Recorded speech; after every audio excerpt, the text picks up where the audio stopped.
This is all of the trash that I've produced in the past 3 years.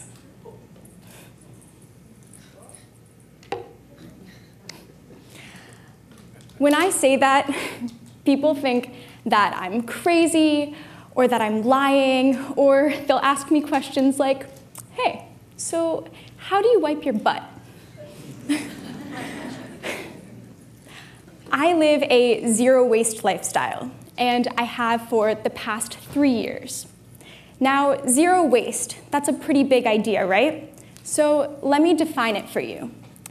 To me, living zero waste means that I don't make any trash. So no sending anything to landfill, no sending anything in a garbage can, and no spitting gum on the ground and walking away, right? No trash. This is a big concept. And this all started when I was an environmental studies student at NYU. My senior year, I was taking a course called the Environmental Studies Capstone course, which is essentially the culminating course that all environmental studies students need to take in order to go out into the world and make it a more sustainable place. Well, there was a girl in this class, and every class she would have this big plastic bag with a plastic clamshell full of food, a plastic fork and knife, a plastic water bottle, and a plastic bag of chips. And she would eat all of this, and then class after class would just throw it in the trash. Now this was really frustrating, because here we were, these environmental studies students, trying to make the world a better place, and there she was, throwing all of this stuff into the garbage. One day after class, feeling still particularly upset about watching her throw everything away, I went home to make dinner. And I opened my fridge and noticed something that I had never seen before. Every single thing in my fridge was in one way or another packaged in plastic. And I couldn't believe it. You know, I was getting so mad at this girl for making so much plastic trash, and it turns out that I was just as bad. I was that girl. And so I made a decision in that moment. I was going to stop using plastic. Well, quitting plastic. Not so easy of a thing, right? When you think about your everyday life, you wake up in the morning, you go into the bathroom, and you brush your teeth. What is your toothbrush made out of? Plastic. What is your toothpaste probably packaged in? Plastic.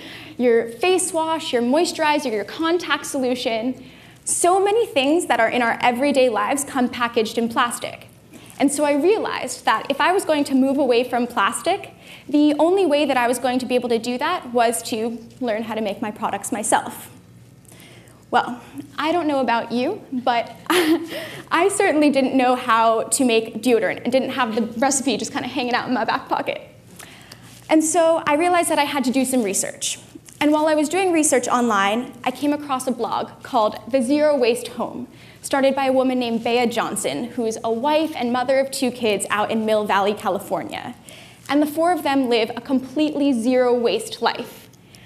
When I learned about Bea and her family, my mind was completely blown.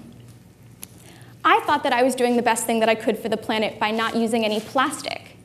But the idea that I didn't have to produce any trash was so empowering and so inspiring. And it made perfect sense, right? Because I was this environmental studies student, I cared about the environment, studied sustainability, talked about sustainability, protested for sustainability. But I realized that I wasn't actually implementing any of those values into my day-to-day life.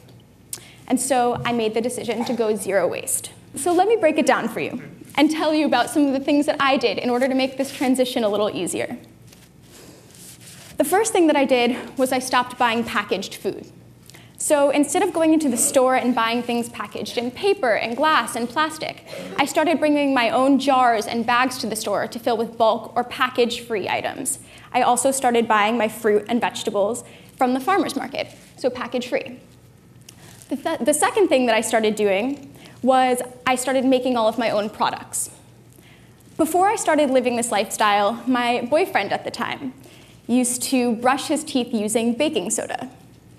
And I thought he was probably the grossest person in the entire world, right? There's no way that you could possibly get your teeth clean using something like baking soda. It's gross. Well, fast forward, And it turns out that the first product that I made was toothpaste made with baking soda. So over time, I started making all of my own products. When I would run out of something, instead of going to the store and buying a new one, I would learn how to make it myself. So when I would run out of lotion, I learned how to make it myself. Run out of deodorant, learned how to make it myself. Over time, all of the things that I had previously purchased were now ones that I made myself. The third thing that I started doing was shopping secondhand. So instead of buying new clothing and putting new waste into the waste cycle, I would buy things that were totally recycled, secondhand, so not making any new trash. The fourth thing that I did was I downsized. So I focused on having only the things that were truly necessary and that I really needed. Well, this was really, really hard because I'm the kind of person who's really sentimental, and I can tell you as to why a toothpick needs to be in my life. But after I really got through that process and I completely downsized, I realized that I had so many fewer things in my life, my home was less cluttered, and everything was easier to clean. And when you have fewer things, you realize that you take better care of them, right? So when you take better care of your things, you don't have this mentality like, oh, if I don't want this anymore, I'll just throw it out and get a new thing later. No, I only had a few things, and so I took care of them and wasn't sending anything to landfill. All this must sound pretty difficult, right? I assure you, it's not that hard. I'm just an average, lazy person, and I wouldn't live this lifestyle if it was difficult. In fact, the benefits of living this lifestyle far outweigh any of the negatives that you could imagine. The first benefit is that I save money. So I save money when I buy my food and the products, and when I make my own products, because I'm not paying for the embedded cost of packaging, so things are cheaper. I'm also saving money by shopping completely secondhand, because secondhand clothing is usually less expensive than new clothing. I'm also saving money because I've downsized, and so I don't go shopping all the time now and just buy things on impulse. I only have what I really need. The second benefit is that I eat better. When I go shopping now, I don't have the option to buy processed food products package-free. And so now my diet consists of things like fresh fruit and vegetables, or bulk grains and nuts that I buy with my jars and my bags. And so when you eat better, you feel better. I've noticed that over these past few years, my weight has stabilized, I have more energy, I need less sleep. And when you're eating better, and you feel better, and you save money, you're happier. But besides those things, I'm happier because for the first time in my life, I'm living in direct alignment with my values. And why is this important, right? Waste. Well, waste is a really big problem. In fact, the average American person produces approximately 4.4 pounds of trash per person per day. Over the course of a year, that's like taking 8.5 of your best friends and throwing them in the trash. Don't do that. It's not nice. So if you care about your friends and you don't want to throw them away, and you think that it's possible for you to possibly reduce how much trash you're producing, I have 3 simple steps for you. The first step is to actually look at your trash and understand what it is, because you can't solve a problem of having a lot of waste until you know what it is. So when I did this exercise, I realized that I had 3 main sources of trash. The first was food packaging, and so I learned how to shop in bulk or package-free. The second was product packaging, and so I learned how to make all of my own products. And the third was organic food waste, and so I learned how to compost. And just by identifying those 3 sources of waste and eliminating them, I had reduced my trash by about 90%. The second thing that I like to suggest is picking at the low-hanging fruit. So doing little things, one-time changes in your everyday life that have a large-scale and long-term positive impact. This includes things like using a reusable bag instead of a plastic or paper bag, or using a stainless steel or glass water bottle instead of buying plastic water bottles. Over the course of however long, you realize that these little changes actually add up and make a big difference. The third thing that I like to suggest is the DIY, or actually learning how to make your products yourself. Now, I absolutely love doing this because when you go to a store and you have to buy products, you kind of have to settle and accept them as they are, right? If you don't like the way they smell, too bad. If you don't like the way they feel, sorry. If you don't like what they're packaged in, you don't have a choice. But for me, since I make all my own products, if I don't like the way they smell, I change the scent. If I don't like the ingredients in them, I change it. If I don't like the packaging, it's my choice. And so by making my own products, I have complete control over what I'm putting in my body. Now, I started living this lifestyle while I was still in college. And when I graduated, I had a real job, a real person job, in sustainability, which is exactly what you'd think I'd want to be doing, right?